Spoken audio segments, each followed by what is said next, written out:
Red carpet interviews used to be about real conversations, giving us exclusive insights into the biggest moments in entertainment.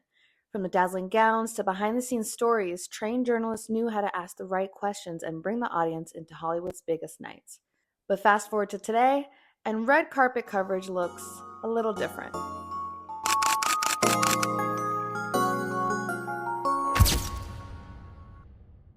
Hey everyone, I'm Madison Pina with Madison Pina Media, where we've got top-notch production, a totally real studio audience, or it's just me, a mic, and a camera. And most importantly, you. I'm so glad you're here. Today we're talking about influencers and pros and how they're handling red carpet interviews. So the issue isn't that social media stars and influencers are being given these opportunities to present on the red carpet and interview celebrities. The problem is that they lack media training that's leading them to be a little unprofessional. Instead of insightful questions, we're getting awkward interviews with surface level questions, and it's just not making for good content at all.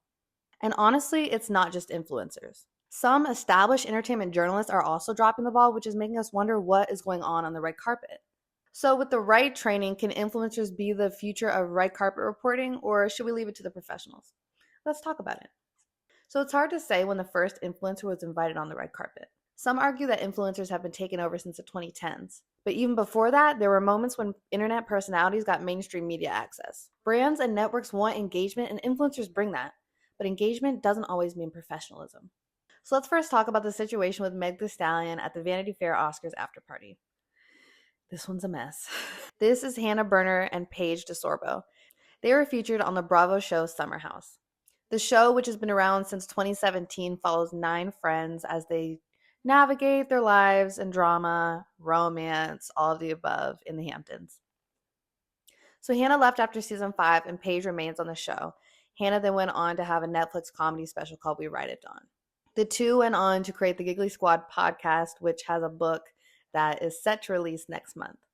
Then last year, they went on their highly anticipated Giggly Squad tour. So during the 2025 Vanity Fair Oscars after party, the two were talking to Meg Thee Stallion in this highly awkward interview. Let's take a look. Body is body. No, it's bodying. Oh my god, I'm obsessed. So when you go in this party, are you dancing or are you just holding it tight, posing? I'm not gonna lie to you. I'm standing still. I'm giving statue. I'm giving Oscar. I feel like they have to pay to see you perform. I told you that was a different live stream. Buy a ticket. Buy a ticket. Don't do that for free. That's crazy. I do it for the hotties everywhere though. Yeah. No, you do it for the girls. The jumping up and down is literally killing me right now. Like, I get that she's excited, but please, let's be professional. You would not find a seasoned entertainment reporter jumping up and down while talking to a celebrity. But I get it. It's Meg Thee Stallion. Like, we love Meg, but no. And we appreciate that. Yeah. You give so much confidence to women everywhere. What do you do when you're not feeling confident? I started Good question. my day with you. And only you. Oh my god, wait, I'm gonna cry. Don't cry. No, We're I'm live. crying. No, That's what I'm saying. Even Paige is like, girl, calm down. Like please calm it down. Don't cry on the live stream. Like, come on. Live stream. No, I know. No, your music has literally Changed made their me life. when I want to fight someone, I Are you listen to your legit music. tearing up? No, I'm Because tearing you up. want to throw that fighting shit out the window and you want to get cute and be a bad bitch. When people are talking shit, I go, turn on Meg Thee Body, Stallion. yaddy, yaddy. See, she's trying to like switch it up and being like, I look beautiful, I look good. Like, that's what Meg's music is about, not I want to fight somebody. Like, Meg is doing a really good job of just handling the whole situation, because I don't know what I would do in this situation. Like, no. Beautiful. I look so great. Wait, no, you look so good. But I know, because I watched your documentary, you've been through so many dark things. Yeah. How do you get yourself up and inspire people? I've never seen her this passionate. I just look in the mirror and I be like, damn, you that girl. Yeah. Right? Yeah, you are that girl. So go outside and act like you that girl. No, we love And being then that's how I outside and tackle my acting like day. that. I'm crying. Meg would be the one that made me cry. I'll take my picture. Tearing up. Don't cry. I'm not gonna Do you cry? We're going to stop it there, but that was embarrassing. Like, the unprofessionalism.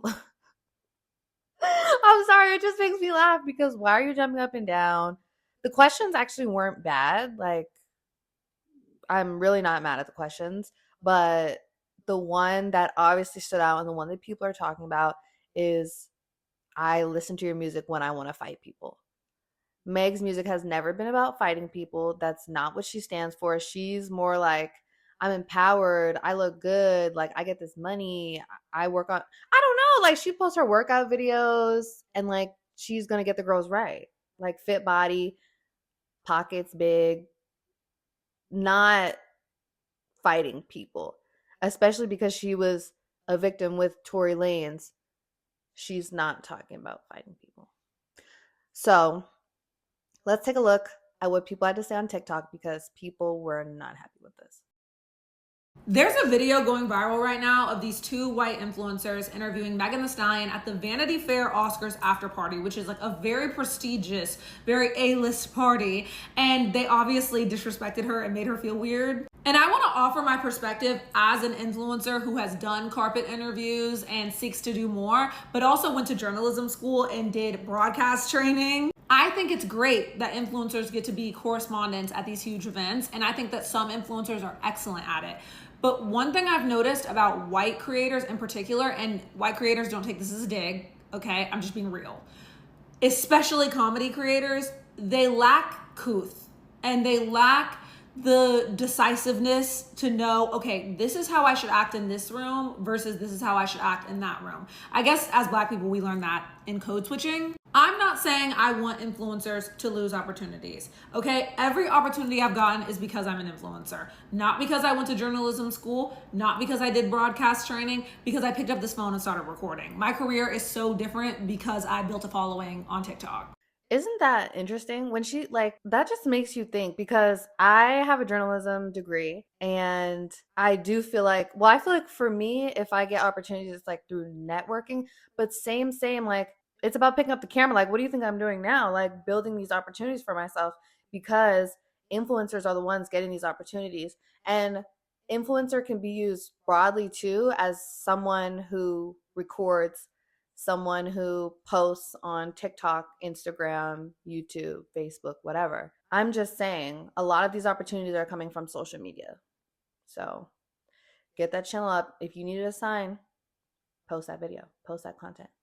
However, there is so much that goes into an interview that the viewer doesn't know, and that I think influencers that are like, oh yeah, I can just get a mini mic and go to the red carpet and interview, they don't know. I can already see the fact that as the industry gets more comfortable letting influencers in, and these brands get comfortable inviting influencers to be their interviewers and their correspondents at these huge events, we are going to see more moments like this happen.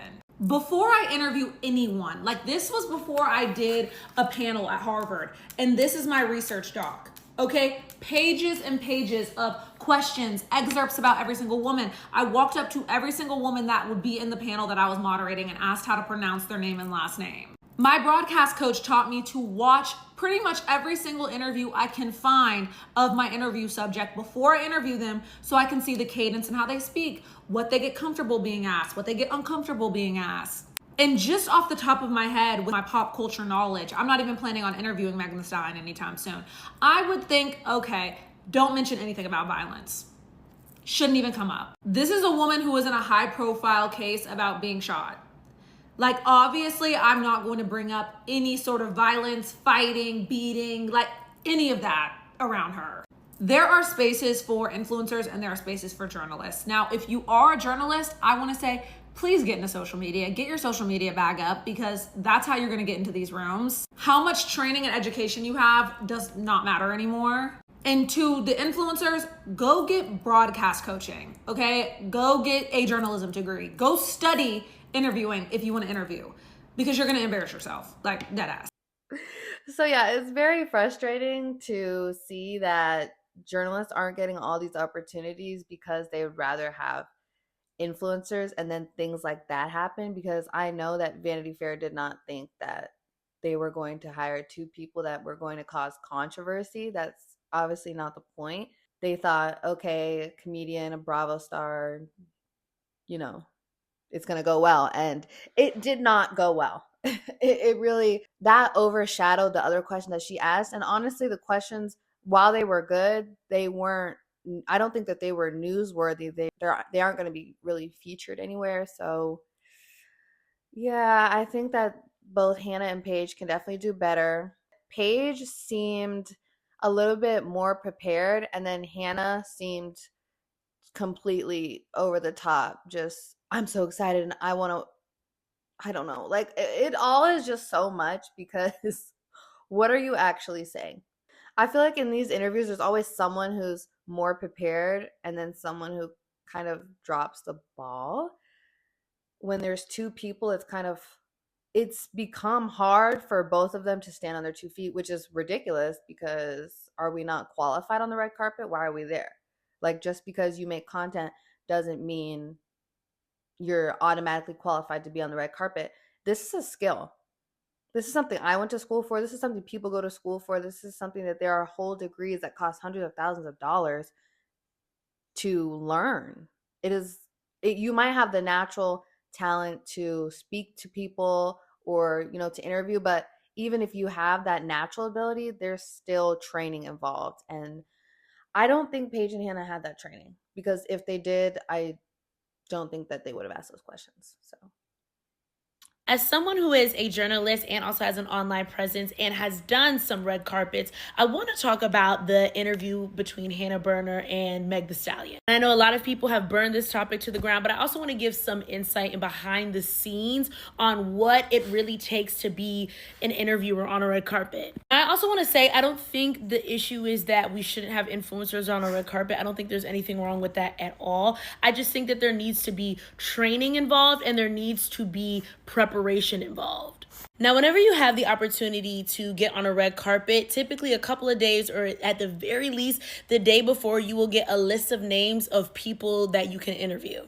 And depending on the outlet that you are a part of or representing in that moment is going to kind of deem like who you're going to speak to. And so from there, once I figure out the people that I know I want to speak to, I immediately go into research mode. I'm looking up old interviews that they have done. I am looking at their social media. I'm going into CIA mode, okay? I'm also looking to see what questions have they been asked a million times in these interviews, because I don't want to re-ask those questions. As I'm looking through these interviews, I am writing down my questions that I have, right? I'm putting them in a doc. This is actually my doc from CultureCon. Once I got all these questions lined up, I am memorizing at least 2 of them, because frankly, you really never have a lot of time with talent. And those 2 gotta be your must-have answer questions that you really know you wanna get like sound bites from. Now, going back to Hannah and Paige's interview, they were talking a lot over Megan, and I feel like a lot of that is just nerves and them also just trying to fill every space. But when it comes to interviewing celebrities, as much as that you are a personality, you really need to let them shine through. You really need to let them be the main focus, and you just kind of adding in, like being the ad-libs in a song. That's kind of how like I view it, because I know as someone who is a very vibrant personality, very outgoing, that can sometimes overshadow, and you don't want to lose those sound bites in an interview from the talent. That being said, considering the event they were at, right? They were at a Vanity Fair after party for the Oscars. I would definitely make sure I'm asking her questions about her documentary. So an example of a question I would have asked would have been like, hey, Megan, we're at the Vanity Fair after party for the Oscars, and you recently, not too long ago, came out with a documentary that really touched upon mental health, showcased your vulnerability and the things that you've been through for the past couple of years. And we noticed that you implemented anime into really express your emotions throughout those documentaries. We know you're a fan of anime. Can you talk to that? Can you talk about why it was so important for you to artistically show anime within your documentary? Something like that, right? What is it that hard? Is it that hard? But instead, you said, I watched your documentary, and then I don't even think that she really asked her anything profound about the documentary at all. Like, it's just so frustrating. It's genuinely just so frustrating. Her saying that her music makes her want to fight people just overshadowed everything that Meg could have said. This is Vanity Fair. This is Meg Thee Stallion. You could have asked a really insightful question, and you chose to say that. Make it about yourself, first of all. Your music makes me want to... No. Ask Meg the questions. Let's ask her some more questions. Let's use your time to say, you really inspire me, and I watched your documentary. Ask her a good question. Ask her anything good, please. I'm asking that question because I know Megan loves anime, but also too, that's what makes the documentary different. Now, when it comes to the microaggression of it all, which it was, I really just think it was word vomit. Like, it was a microaggression, but I also just think it was like a filler. Also, too, when it comes to the influencer of it all, I just want to make it very clear. Paige Desorbo and Hannah Berner are reality TV stars, and then Hannah Berner is also a comedian. That's what they're known for. Influencing, all of that came later down the line. And I think there's like a huge misconception that we need to clear up with that. And this is the last thing I'll say, too. As a brand of Vanity Fair, what are we doing to ensure that we are prepping people who we know are not journalists to be interviewers on a carpet, right? And maybe they did prep them. Maybe they were trained. I don't know, right? We don't know at the end of the day. But that's also something to kind of consider in this situation is how are these brands ensuring that the people that are representing them are doing it well and prepping them to do well. So, yeah. But that's just my 2 cents, y'all. So yes, what are these brands doing to make sure influencers are prepared to be on these red carpets? I think that if this served as nothing else, it served as a wake-up call for brands to make sure they're sending talent that is absolutely prepared, that they have a couple questions memorized, that they are ready. Do they need teleprompters? Do they need cue cards? What can we do to make sure that the talent is being respected? And speaking of respect, let's segue into our next example. It's not just influencers that struggle with this. It's actually pros too, which I am very surprised about. A lot of things I saw on TikTok were about the situation I just showed you guys with Meg, Paige, and Hannah. And the other one was the Babyface Chappell Roan interview. If you don't know what I'm talking about, it was the Grammys. 2 AP entertainment journalists interviewed Babyface, and this happened. You know, I wanted to also ask you, last year we talked to you about just the rise of women in R&B and the way they were really at the forefront. Can you talk about just this new trend that we're seeing in R&B where we're seeing more of a fusion? We're seeing people blend the genre with pop, blend the genre with hip-hop and rock as well. Yes, I think it's interesting. Chappell! You guys want to do that? Go do that. So sorry, baby. I'm so sorry. So the woman who said that Chappell, that was Christophoria. She has been writing for AP for 10 plus years, and she has been writing entertainment for them since 2022. So the other person is Leslie Ambris, and Leslie is also an entertainment reporter for AP. So I wonder why Leslie Ambris and Gary Gerard Hamilton couldn't have done this interview. Because Leslie is clearly more professional and she's kind of done this before. But it looks like it might have been Krista's first time being in front of the camera, which is probably why this happened. And then with Gary Gerard Hamilton, he really connected with other Black artists, which is why I think representation matters, especially in situations like this. But it shouldn't have to be minorities, people of color, Black people. It shouldn't have to be that for a good professional interview to be held. So I'm going to show you another clip of Gary Gerard Hamilton interviewing another talent just to kind of show you what I mean. You couldn't wear this. Coach could never wear this, bro. Way too flashy. Tommy would have issues with me wearing this. You are one of my favorite people to talk to. You are such a joy and such an inspirational person. Very humble. No, I mean, it's true. I said it before the interview began. I said, you're one of my favorite people. But I think that... A real journalist, man. I really appreciate you. I know, I appreciate you. But I mean, first off, you told me years ago that you would be here. You told me years ago that you would put out an album, and I think even at that point, nothing was solidified, but you said, I'm going to do it, I'm going to do it. So what's it like finally putting out music and having it be so well received? Unbelievable. And I know that a lot of former athletes, as you're a former professional athlete, have started to use you as the blueprint. So just talk about inspiring athletes to say, you know what, I don't have to stay on the field or in the gym or on the box. I can go to theater, I can be in the studio, I can be on film sets. It's a great question. Maybe I can just... Yeah, player. Man, it's always so good to see you. Such a pleasure. Thank you. And congratulations. Thank you, brother. I appreciate you. Thank you, AP. Of course. Thank you, man. You keep rocking, bro. So yeah, his interviews show why representation matters because he gets it. He knows how to ask really great questions that resonate with the artist and the audience. So at the end of the live stream, Christophoria apologized Let's take a look at that video. Guys, they're just about closing up the carpet and kicking us off, but we want to thank you. But first I wanted to say that I'm really sorry about interrupting Babyface earlier. Chappell Roan had come up and there was a lot of commotion as there is on these carpets, but I'm a big Babyface fan, and as are we all, and so I just wanted to say that. I just want to say, first of all, she's not a big Babyface fan. Like, that's clear, because you wouldn't have disrespected him and wanted to hear Chappell Roan over Babyface if you were a real big Babyface fan. So I think she's just trying to find something to say, which people nitpicked a lot on social media. But yeah, she's trying. I'll give her that one. That I really apologize. But thank you so much for having me, you guys. It's been great. You've been Thank you so wonderful. much, Krista. Yeah.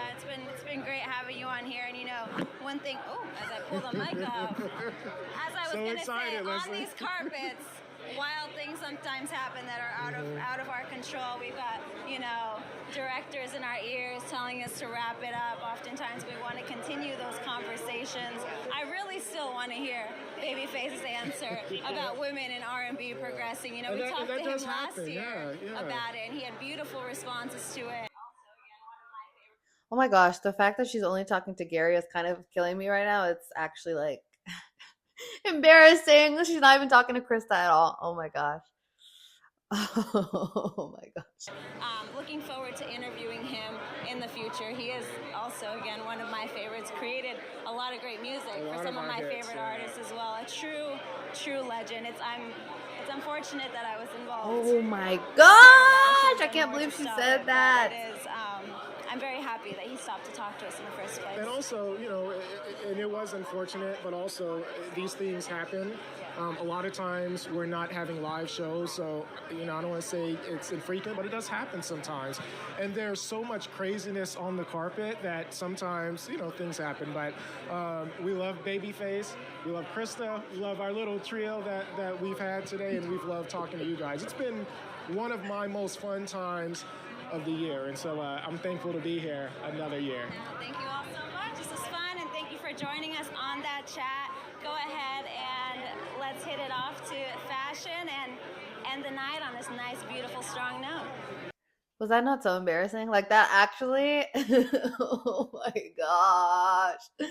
Having to like do your first red carpet interview, I know that was really scary for Christophoria, but oh my gosh, having to then issue an apology the same night, and then the other two interviewers, I mean, I feel like Gary Jordan Hamilton was nicer about it, but you could tell that Leslie Ambris was very frustrated, and I do like that she tried to save it for Babyface, because, you know, you don't want him to think of AP as those people that didn't want to talk to me, and now you've lost a source, you've lost that relationship. So yeah, AP went on to publish this apology on X, formerly known as Twitter.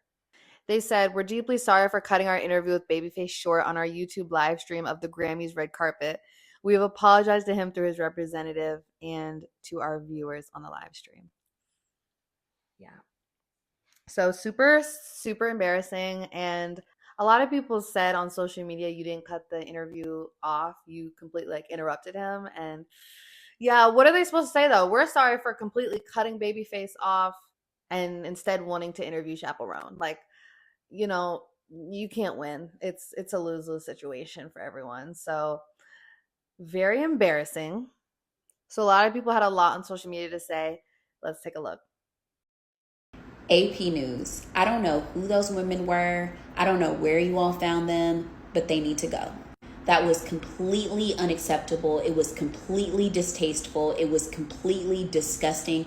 And it was a slap in the face to the real journalists who have worked so hard, like myself, who have 10 years of experience with entertainment and lifestyle reporting. Your organization is the standard for reporting. In fact, every single year you have a new style guide. So to see that on the red carpet was an absolute slap in the face. And this goes to all of the entertainment outlets out there. There has to be a time to get into those spaces. You have to bring more than your influence and your followers. Because to see that clip with someone who has the accolades, who has the experience, it was a slap in the face. Instead of hiring influencers or people who are just popular online, hire real journalists, hire real Black journalists. That would not have happened to a journalist who has the accolades and who has the experience. A media personality and a journalist are not the same thing. Those titles are not interchangeable. I know so many talented journalists, myself included,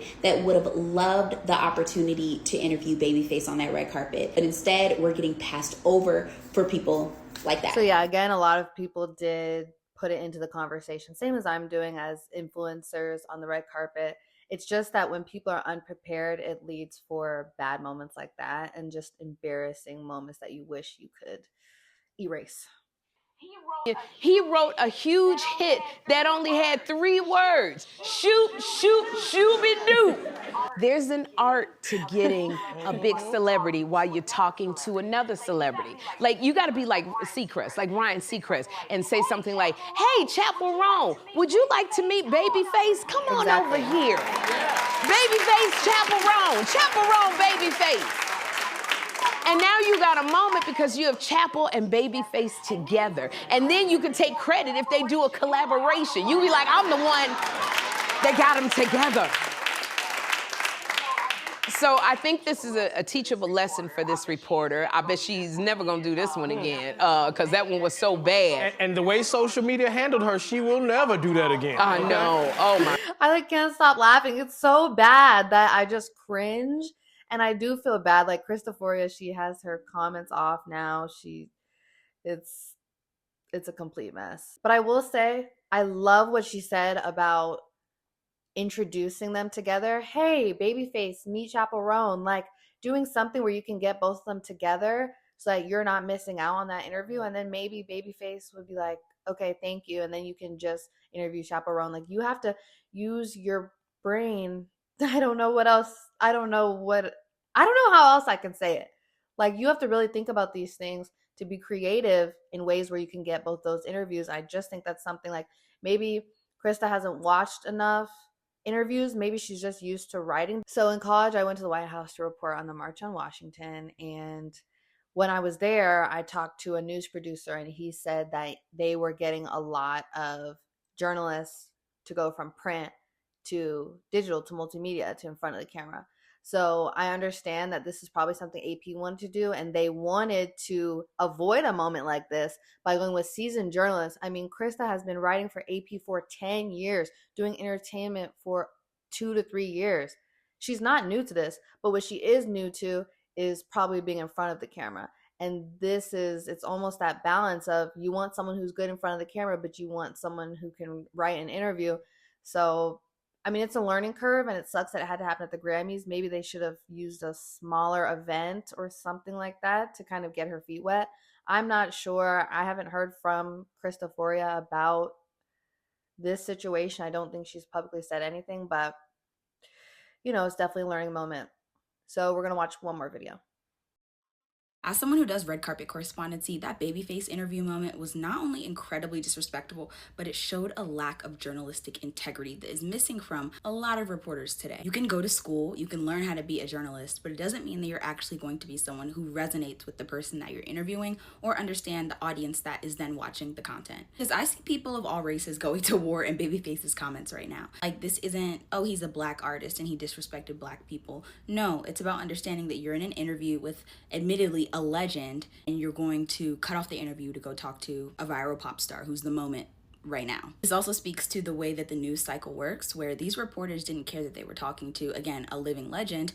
They saw someone who immediately was probably going to get them a viral clip, aka Chappell Roan, because a lot of these news outlets right now, even prestigious ones like AP, are depending on viral clips and viral content. These aren't, long form write-ups that they're going to do. There's so many stories and incredible moments and tidbits they could have gotten from Babyface, but they're caring about what's going to go viral, because that is honestly what's fueling news media right now, is social. Now, Krista and Leslie are representative of AP as a whole, and now I don't know if I completely agree with the fact that AP is just wanting that viral clip instead of that Babyface interview, because you could see Leslie was like, I already talked to Babyface in the past. I really want to know what he had to say, but still, I think that it is a lesson to the reporters and to people that want to be red carpet correspondents that you are representative of the outlet that you're working with. So gotta watch out. I mean, and that's not only what's difficult about being a journalist right now, but what separates people who are storytellers from people who are just trying to get content that's going to perform well. You have to have that journalistic integrity, know how to finish out an interview, know how to actually engage the person that you're talking to. Because even the way the Babyface walked away, he was like, go do that. They weren't engaging him much anyway. The interview that we didn't see probably wasn't even going that well. I mean, think about the countless number of vapid interviews that we've seen in the past couple years when reporters are talking to people and they're obviously not experienced on who the person is or how to actually engage them in conversation. We need to bring back not just trained journalists, because those two women are trained journalists at NPR, but bring back storytellers, bring back people who actually care about the story and not just virality. This is one of the biggest issues with journalism right now, and it is that you're trying to get that virality instead of sticking to your journalistic integrity. In today's media landscape, the lines between professional journalism and influencer-driven content are blurrier than ever. With the rise of social media platforms, access to news and entertainment coverage is shifting dramatically. So according to Reuters, the United States has a much higher use of YouTube for news compared with many other countries, with a high proportion of those users saying they are paying attention to alternative news sources. X, Twitter, whatever you want to call it, has also become a big space for journalists and independent journalists, content creators, anyone with a voice to voice their opinions, thus changing the media landscape. They're also shaping narratives just as much, if not more, than traditional news outlets. So this shift has created both opportunities and challenges. On one hand, platforms like YouTube and TikTok have given voices to people that don't have access to traditional media and traditional journalism outlets. On the other hand, without proper training and I guess paying attention, that can lead to so much misinformation or bias that is put out onto the internet. But what gets lost when red carpet coverage is treated as just a viral moment instead of proper journalism? Kaylee Hamilton, a former red carpet host and reporter for Entertainment Tonight, stated that a lot goes into the preparation of hosting on the red carpet. Weeks go into preparing for these events. We memorize all nominees, shows, and up-and-coming stars who will be in attendance and conduct research for every celebrity slated to walk the carpet to be fully prepared to ask them anything newsworthy. So compare that level of dedication to what we're seeing today. Influencers seemingly just showing up, unprepared, asking the wrong questions, and embarrassing news outlets. The question is, where does this leave red carpet journalism? Should we accept influencer coverage as the new norm or bring it back to the professionals? Regardless, we need to make sure that anyone on the red carpet is engaging in meaningful ways, asking thought-provoking questions, and knowing exactly who they're interviewing so that their questions can be appropriate and insightful. So what's the solution? Should influencers be trained in journalism ethics before stepping onto the red carpet? Should media outlets take more responsibility in hiring prepared professionals? At the end of the day, we all want great interviews. Whether it's influencers or trained journalists, the goal should be elevating the conversation, never making things awkward. So thank you so much for watching. Let me know down below your thoughts. Do you think journalism is surviving right now? Are we surviving? Are we thriving? What's going on? Do you think influencers should be on the red carpets or should we leave it to traditional journalists? Let me know. My socials are down below as well. And I think that's it. Let me know if you'd like to see any more topics. And yeah, love you guys so much. Bye.